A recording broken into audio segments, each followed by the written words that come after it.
J'étais allongée sur la table d'opération, sur le point de donner un de mes reins à mon frère mourant, quand ma fille de 8 ans, Léa, a fait irruption en hurlant quelque chose qui a glacé tous les médecins présents dans la pièce. Je m'appelle Amélie et je vais vous raconter comment ma fille m'a sauvé la vie en dévoilant un secret de famille que personne n'avait vu venir.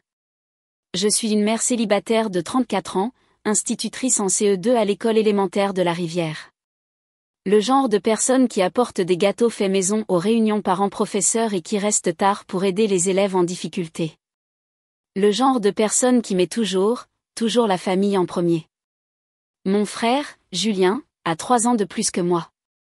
En grandissant, il était l'enfant prodige qui ne pouvait rien faire de mal.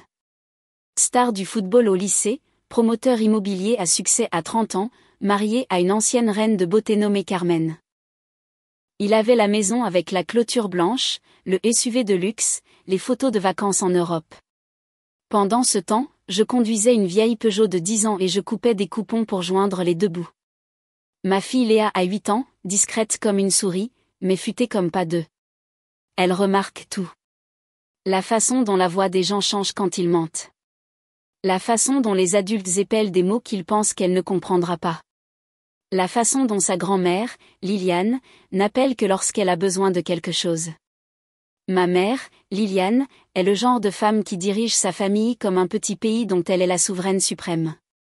Elle décidait qui organisait Noël, qui avait des fêtes d'anniversaire, et qui était en odeur de sainteté ou non dans la famille. Mon père, Bernard, a appris il y a 40 ans que le secret d'un mariage paisible était de laisser Liliane prendre toutes les décisions. 3 semaines avant de me retrouver sur cette table d'opération, j'étais juste une mère célibataire fatiguée essayant de traverser une autre année scolaire. Je n'avais aucune idée que ma fille avait collecté des preuves comme une petite détective. Je n'avais aucune idée que la vie parfaite de mon frère était construite sur un tissu de mensonges. Et je n'avais absolument aucune idée que les mots « devoir familial » deviendraient la phrase la plus dangereuse que j'aurais jamais entendue. Mais quand Léa a couru dans cette salle d'opération, quand elle s'est tenue là dans son uniforme scolaire avec des taches d'herbe sur les genoux et de la détermination dans les yeux, quand elle a demandé si elle devait dire à tout le monde la vraie raison pour laquelle oncle Julien avait besoin de mon rein, tout ce que je pensais savoir de ma famille s'est brisé en 1000 morceaux. C'est l'histoire de comment j'ai failli donner mon rein à un trafiquant de drogue, qui se trouvait être mon frère. Comment la pression familiale a failli me coûter un organe, et comment une fille de 8 ans a eu plus de courage que tous les adultes de notre famille réunis. La vie de mère célibataire enseignant le CE2 à l'école de la Rivière n'était pas glamour, mais Léa et moi avions construit quelque chose de beau ensemble dans notre petit appartement de 2 chambres rue des Tilleuls. Chaque matin commençait de la même façon. Léa traînait dans la cuisine dans son pyjama dinosaure pendant que je préparais des œufs brouillés et des toasts. Elle s'asseyait à notre petite table ronde, balançant ses jambes et faisant des observations qui me prenaient toujours au dépourvu. « Maman, pourquoi mamie Liliane dit toujours que la famille passe avant tout mais ne nous rend jamais visite ?» demanda-t-elle un jeudi matin, exactement un mois avant que tout ne s'effondre. Elle passe devant notre rue pour aller chez oncle Julien. Je posai son assiette doucement, gagnant du temps pour trouver une réponse qui ne révélerait pas ma propre douleur. « Mamie est juste très occupée, ma chérie. Et oncle Julien a une plus grande maison pour les dîners de famille. Mais notre appartement est douillet, dit Léa, prenant une bouchée de toast. Et tu fais de meilleurs spaghettis qu'oncle Julien. Elle avait raison pour les spaghettis. J'avais appris à cuisiner de ma grand-mère italienne du côté de mon père, la seule membre de la famille qui traitait Julien et moi exactement de la même manière. Mais avoir raison ne changeait rien aux dynamiques familiales qui étaient gravées dans le marbre depuis mon divorce il y a 3 ans. Le divorce avait été ma lettre écarlate dans la famille Durand. Quand j'avais quitté le père de Léa après avoir découvert son aventure avec sa secrétaire, ma mère avait agi comme si c'était moi qui avais commis un crime. Le mariage, c'est du travail, Amélie, avait-elle dit, assise dans ma cuisine pendant que je sanglotais sur les papiers de garde. On n'abandonne pas quand les choses deviennent difficiles. Mais certaines choses sont censées être difficiles, et certaines choses sont censées vous briser. Regardez mon mari embrasser une autre femme dans notre lit pendant que notre fille faisait la sieste dans la pièce d'Alexandra côté était du second type. Le divorce fut prononcé en 6 mois et j'obtins la garde principale de Léa et une compréhension claire de ma place dans la hiérarchie familiale, tout en bas. Julien, pendant ce temps, ne pouvait rien faire de mal. Sa société immobilière, Prestige Propriété, avait des panneaux partout en ville. Il conduisait une Tesla, portait des costumes coûteux et faisait des dons à toutes les bonnes œuvres. Quand des parents venaient d'une autre région, il restait dans ses chambres d'amis. Quand maman avait besoin d'aide avec son ordinateur, elle appelait Julien. Quand papa voulait quelqu'un pour regarder le match, il allait chez Julien avec sa télé de 70 pouces. Mon salaire d'enseignante nous permettait de vivre confortablement. 42 000 € par an n'achètent pas le luxe, mais cela couvrait le loyer, les courses et le voyage occasionnel au parc d'attractions locales. Léa ne se plaignait jamais de porter des vêtements de chez Tati au lieu des boutiques où ses cousins faisaient leurs achats. Elle ne demandait jamais pourquoi nous avions une Honda d'occasion au lieu de quelque chose de brillant et de neuf. Notre vie avait un rythme qui fonctionnait. Du lundi au vendredi, j'enseignais à mes élèves pendant que Léa allait à la même école. Elle était en CE2, juste en bas du couloir de ma salle de classe. Après l'école, elle faisait ses devoirs dans ma chambre pendant que je corrigeais des copies. Nous rentrions à la maison ensemble, les fenêtres baissées s'il faisait beau, chantant à tue-tête n'importe quelle chanson pop à la radio. Les vendredis soirs étaient des soirées pizza. Nous commandions chez Antonio, une grande pepperoni que nous mangions en regardant un film sur notre canapé d'occasion. Les samedis matins, c'était dessins animés et crêpes. Le dimanche était notre journée d'aventure.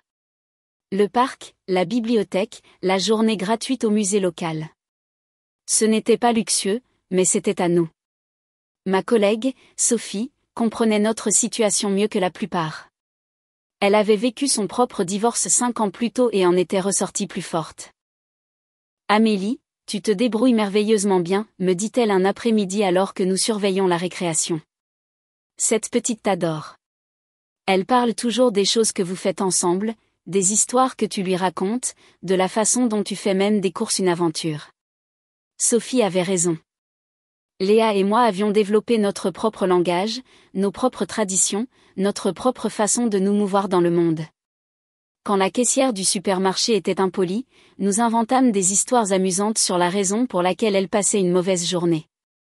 Quand il pleuvait le jour de notre sortie au parc, nous construisions des cabanes en couverture et faisions des pique-niques à l'intérieur. Quand l'argent était serré à la fin du mois, nous dînions avec un petit déjeuner et faisions semblant d'être dans un café français chic. Le mardi soir qui a tout changé a commencé comme n'importe quel autre. Léa était à la table de la cuisine, travaillant sur ses tables de multiplication. Je faisais des spaghettis avec la bonne sauce, celle qui mijotait pendant 2 heures. Les fenêtres étaient ouvertes, laissant entrer les bruits des enfants jouant dans la rue. Tout était normal, paisible, exactement comme j'aimais. Puis mon téléphone sonna. La photo de contact de maman apparut à l'écran. Une photo du mariage de Julien où elle le regardait rayonner comme s'il avait décroché la lune. Amélie. C'est à propos de Julien. Tu dois venir à l'hôpital maintenant. Le trajet jusqu'à l'hôpital général de la Rivière prit 12 minutes, mais sembla durer 12 heures. Léa était assise sur la banquette arrière, serrant ses devoirs de maths pendant que je serrais le volant et essayais de digérer ce que maman m'avait dit. Julien s'était effondré pendant une présentation professionnelle. Ses reins étaient défaillants. Ils avaient besoin de la famille immédiatement. La salle d'attente des urgences était déjà pleine de membres de la famille durant quand nous sommes arrivés. Maman se tenait au centre comme un général commandant ses troupes, ses cheveux argentés parfaitement coiffés malgré la crise. Papa était assis tranquillement dans un coin, ses mains de mécanicien jointes sur ses genoux. Ma cousine Nadia était là avec son mari et même la grande-tante Mathilde était venue de Marseille. Enfin, dit maman quand elle me vit, bien que j'ai enfreint toutes les limites de vitesse pour arriver là. Julien te demande. L'unité de soins intensifs était un monde de machines bipantes et de lumière fluorescente crue. Julien était allongé sur le lit étroit, et pour la première fois de ma vie, mon grand frère semblait petit. Sa peau avait une teinte grisâtre que je n'avais jamais remarquée auparavant. Des tubes partaient de ses bras vers diverses poches de liquide. Ses yeux, d'habitude si confiants et autoritaires, étaient remplis de peur. « Salut, Amé, dit-il, utilisant mon surnom d'enfance, celui qu'il n'avait pas utilisé depuis le lycée. Merci d'être venu. Que s'est-il passé ? Je m'assis sur la chaise à côté de son lit pendant que Léa se tenait dans l'embrasure de la porte, absorbant tout avec ses yeux observateurs. Mes reins défaillent depuis 2 ans, admit Julien. Je ne voulais pas que personne le sache. Mauvais pour les affaires, tu sais. Mais aujourd'hui, mon corps a juste abandonné. Les médecins disent que je suis en insuffisance rénale complète. J'ai besoin d'une dialyse immédiatement et d'une greffe dès que possible. Le docteur Moreau, chef du service de chirurgie de transplantation, entra avec un presse-papier et une expression sérieuse. Il était grand et mince, avec des yeux doux derrière des lunettes à monture métallique.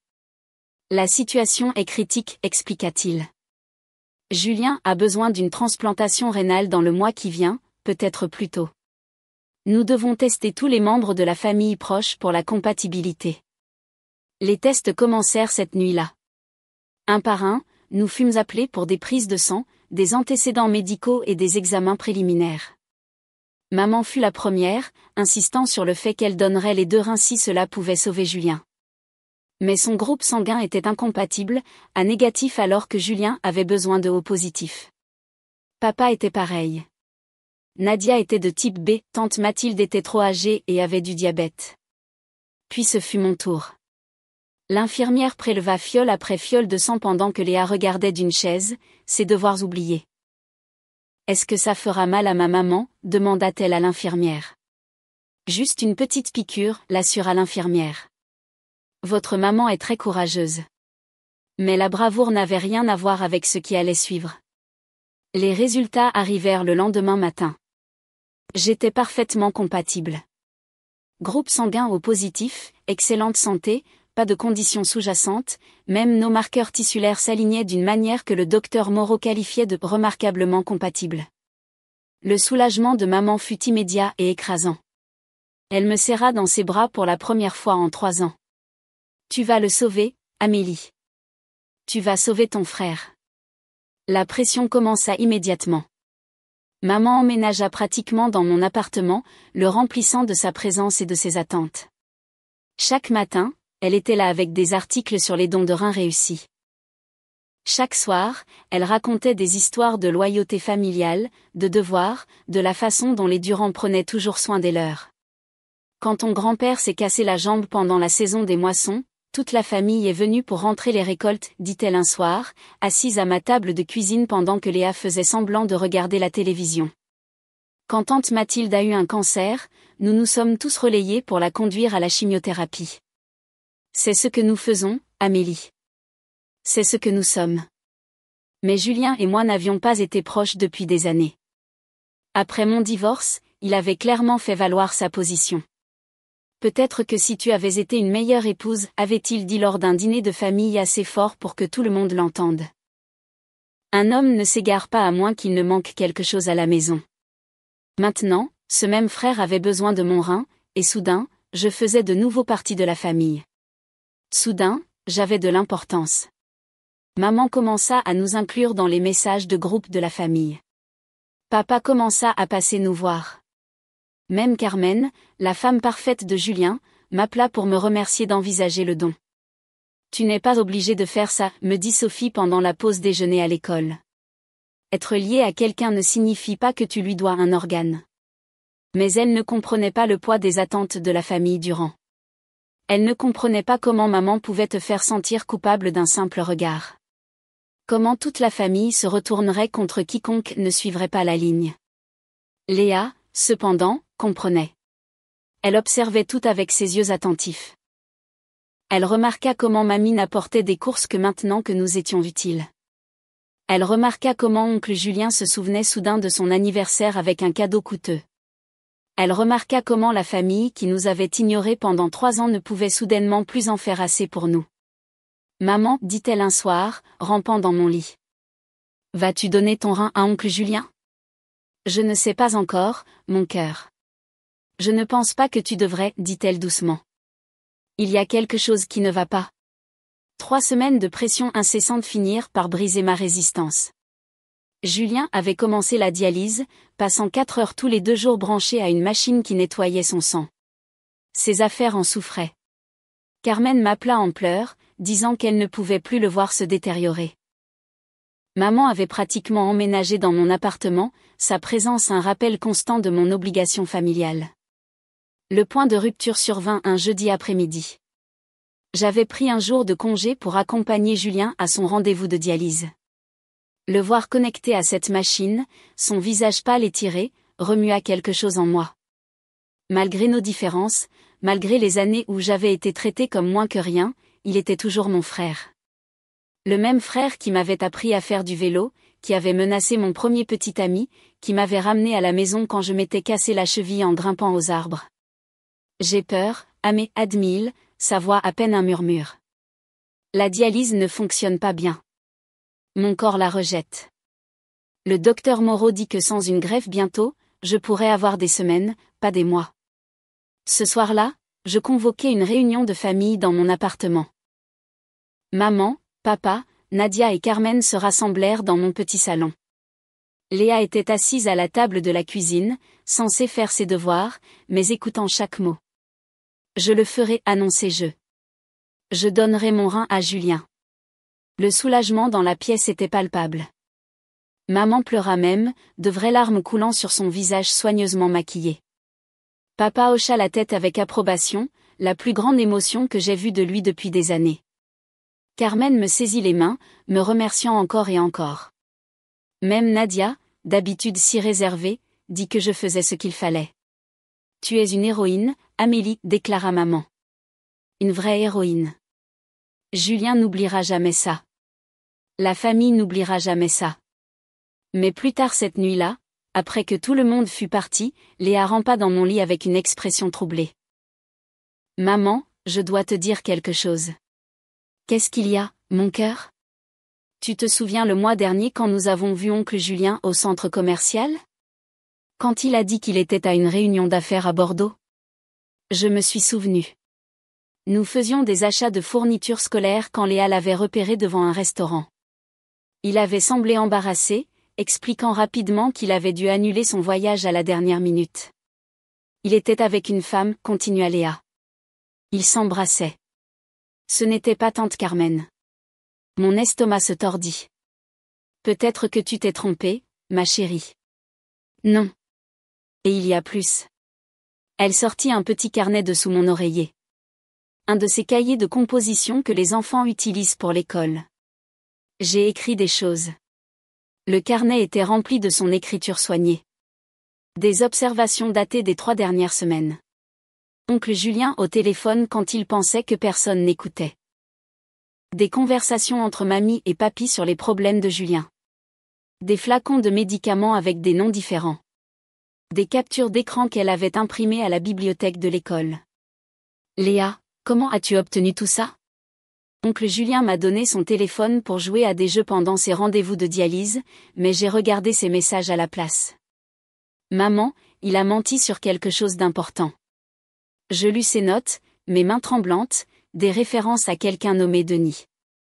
Des mentions d'inventaire et de distribution. Des photos de flacons de médicaments sur ordonnance avec divers noms, aucun d'entre eux n'étant Julien Durand. Un message texte d'il y a 2 semaines qui me glaça le sang. Une fois que j'aurai le rein, je pourrai revenir à pleine capacité. Ma sœur n'a aucune idée de ce qui a réellement causé ça. Maman, j'ai cherché sur Google les causes de l'insuffisance rénale à la bibliothèque, dit Léa. Prendre trop de pilules peut détruire les reins. Oncle Julien a pris beaucoup de pilules, de différents types, tout le temps. Je voulais le rejeter comme un malentendu d'enfant, mais Léa avait été méthodique. Elle avait documenté des dates, des heures et des conversations. Elle avait pris des photos de son armoire à pharmacie lors de nos visites. Elle avait même enregistré une conversation sur sa tablette. Julien parlant à quelqu'un de garder Amélie dans l'ignorance jusqu'après la chirurgie. L'opération était prévue pour le lundi matin, dans seulement 3 jours. J'avais déjà pris un congé maladie de l'école. Ma remplaçante était prête. Les rendez-vous préopératoires étaient terminés. Tout était en mouvement. Que dois-je faire, mon cœur, demandai-je à Léa. Cet enfant de 8 ans qui était devenu ma plus sage conseillère. Dis-le à quelqu'un, dit-elle simplement. Ou laisse-moi le dire. Mais qui nous croirait? Maman le rejetterait comme une peur de dernière minute. Julien nierait tout. La famille dirait que je cherchais des excuses pour me désister. J'avais besoin de plus de preuves. Mais le temps pressait. Ce week-end-là, je fis les préparatifs habituels, le régime préchirurgical, les autorisations médicales, les papiers. Mais je fis aussi autre chose. Je contactai l'ancien associé de Julien, quelqu'un qui avait quitté l'entreprise brusquement l'année dernière.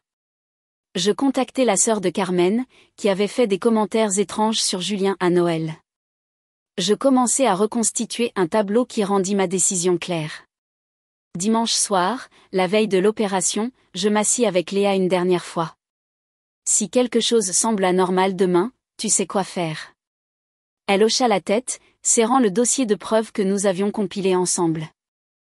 Je serai courageuse, maman, comme tu me l'as appris. Lundi matin arriva avec une pluie froide de février battant contre les fenêtres de l'hôpital. J'étais à l'hôpital général de la Rivière depuis 5 heures du matin, passant les dernières préparations. L'équipe chirurgicale avait tout expliqué une fois de plus. L'incision, l'ablation, le temps de récupération, la surveillance à vie qui s'ensuivrait. J'avais signé formulaire de consentement après formulaire de consentement, chaque signature me semblant plus lourde que la précédente. Julien était déjà dans la salle d'opération attenante, inconscient et préparé. Par la petite fenêtre de la porte, je pouvais le voir allongé là, entouré de silhouettes masquées en blouse bleue. Dans quelques minutes, il m'endormirait aussi. Et quand nous nous réveillerions tous les deux, mon rein le maintiendrait en vie. L'anesthésiste, le docteur Dubois, vérifia ma perfusion une dernière fois. Des dernières questions, Amélie ? Avant que je ne puisse répondre, les doubles portes de la salle d'opération s'ouvrirent avec une telle force que plusieurs infirmières sursautèrent. Là se tenait Léa dans son uniforme scolaire, une salopette bleu marine avec des taches d'herbe sur les genoux, ses cheveux encore dans les tresses tordues que j'avais faites la veille. Derrière elle se tenait Madame Martin, ma voisine de 70 ans.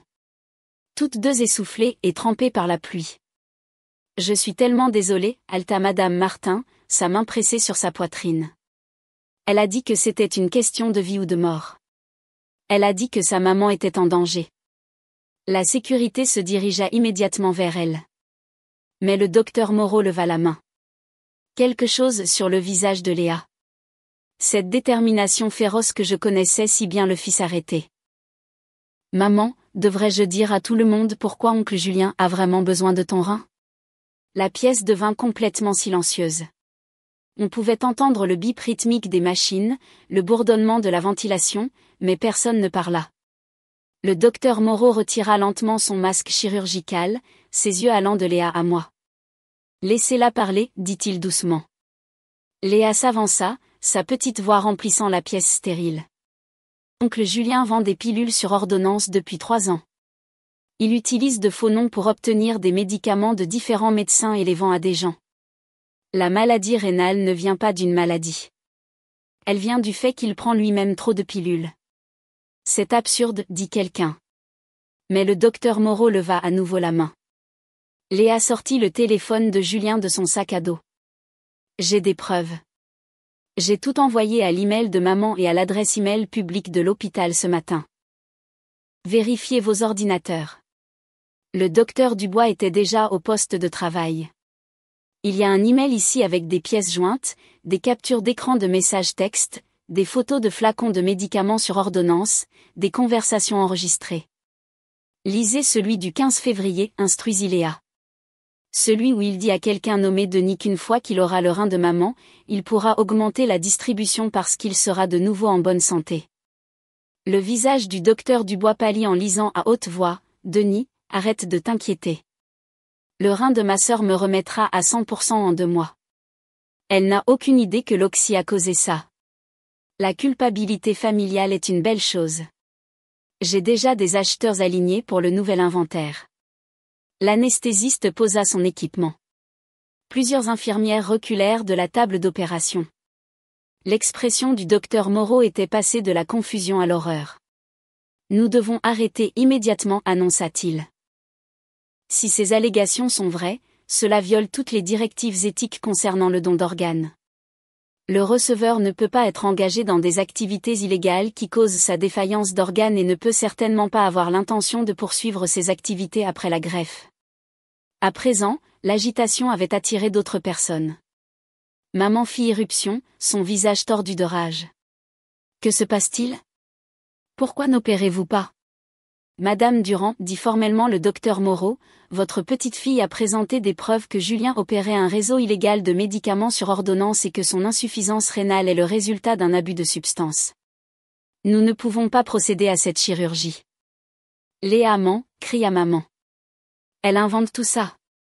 Amélie l'a montée contre lui parce qu'elle a toujours été jalouse de Julien. Mais Léa n'avait pas fini. Elle sortit une petite tablette de son sac à dos et lança un enregistrement. La voix de Julien, claire et indubitable, remplit la pièce.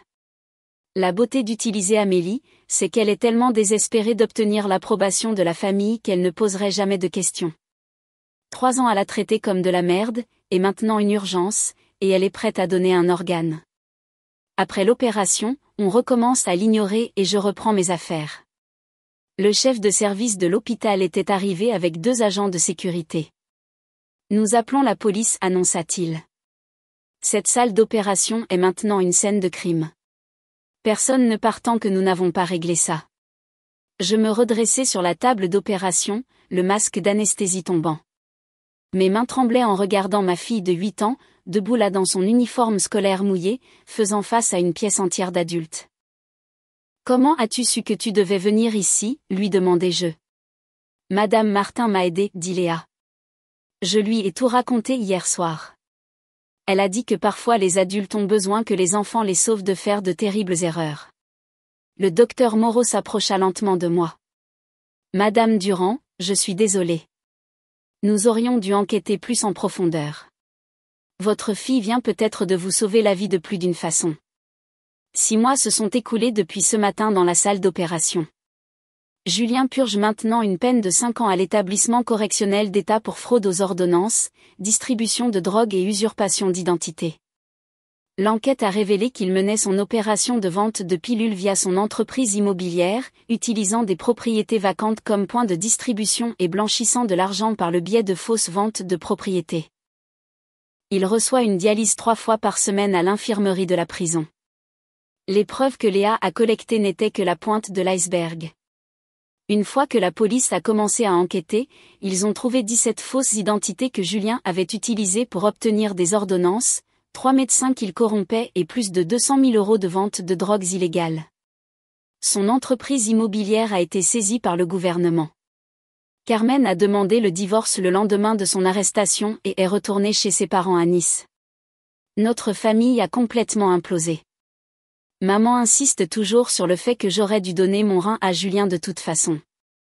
Que la loyauté familiale aurait dû l'emporter sur tout le reste. C'est ton frère, a-t-elle dit lors de notre dernière conversation. Tu l'as laissé pourrir en prison alors que tu aurais pu le sauver. Papa a finalement trouvé sa voie après 40 ans de silence. Il a demandé la séparation 2 semaines après l'arrestation de Julien.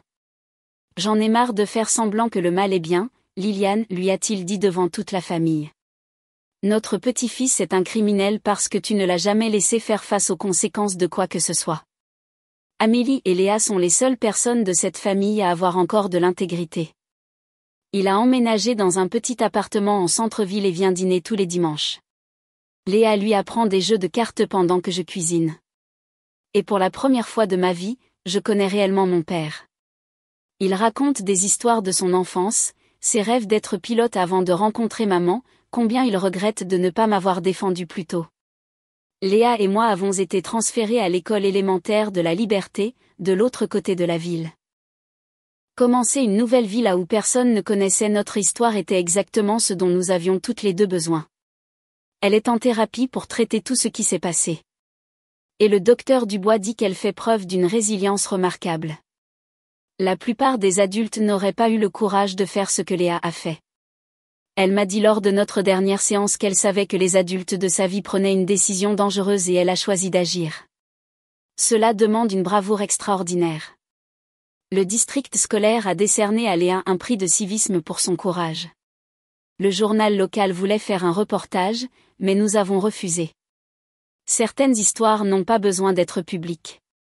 Certaines victoires sont privées, destinées à être gardées précieusement et chéries en silence. La semaine dernière, j'ai reçu une lettre de Carmen qui m'a fait pleurer. Amélie, ta fille a sauvé plus que ton rein. Elle a exposé un homme que je ne connaissais pas vraiment.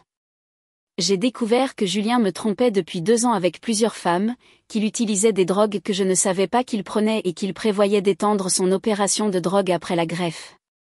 Tu aurais sacrifié un organe pour quelqu'un qui ne te voyait que comme un stock de pièces détachées. Léa t'a protégé quand les adultes qui auraient dû te protéger ont échoué. Mais le changement le plus profond est dans ma relation avec Léa. Chaque soir quand je l'aborde, nous avons le même échange qui est devenu notre rituel. Maman, es-tu fière de moi, demande-t-elle, même si elle connaît la réponse. Tu m'as sauvé la vie de plus d'une façon. Mon cœur, tu m'as appris que la famille n'est pas une loyauté aveugle ou un sacrifice. C'est de protéger les gens qui t'aiment vraiment, même quand cela signifie s'opposer aux gens qui ne t'aiment pas. Elle sourit toujours et ajoute, et parfois, maman, la plus petite voix dans la pièce doit être la plus forte. La cicatrice de la préparation chirurgicale est restée sur mon abdomen, une marque de 5 cm là où ils avaient fait l'incision initiale. Je ne la cache pas. Quand les gens me demandent, je leur dis que c'est un rappel du jour où j'ai failli faire la plus grande erreur de ma vie et comment ma fille de 8 ans a eu plus de sagesse que tous les adultes de la pièce. La famille ne signifie pas se sacrifier pour quelqu'un qui vous détruirait sans remords. Les liens du sang ne méritent pas automatiquement vos organes, votre sacrifice ou votre silence quand ils font le mal. Parfois, le plus grand acte d'amour est d'avoir le courage de dire non, même quand tout le monde s'attend à ce que vous disiez oui. La vraie famille vous protège du mal, ne vous y conduit pas. Et parfois, cette protection vient de la source la plus inattendue, une fille de 8 ans avec un carnet de composition, une tablette et le courage de faire irruption par les portes de la salle d'opération. Léa a sauvé mon rein, mais plus important encore, elle m'a sauvé d'une vie entière à être utilisée par des gens qui confondaient la manipulation avec l'amour. Elle m'a appris que défendre ce qui est juste ne consiste pas à être le plus bruyant ou le plus fort. Parfois, il s'agit d'être le seul assez courageux pour dire la vérité. Si cette histoire a résonné en vous, si vous vous êtes déjà senti sous pression pour vous sacrifier pour des membres de votre famille qui ne feraient pas la même chose pour vous, veuillez partager cette vidéo. Laissez un commentaire sur une fois où vous avez dû choisir entre les attentes familiales et votre propre bien-être. Et n'oubliez pas de vous abonner à cette chaîne pour plus d'histoires sur le courage, la vérité et les héros inattendus de nos vies.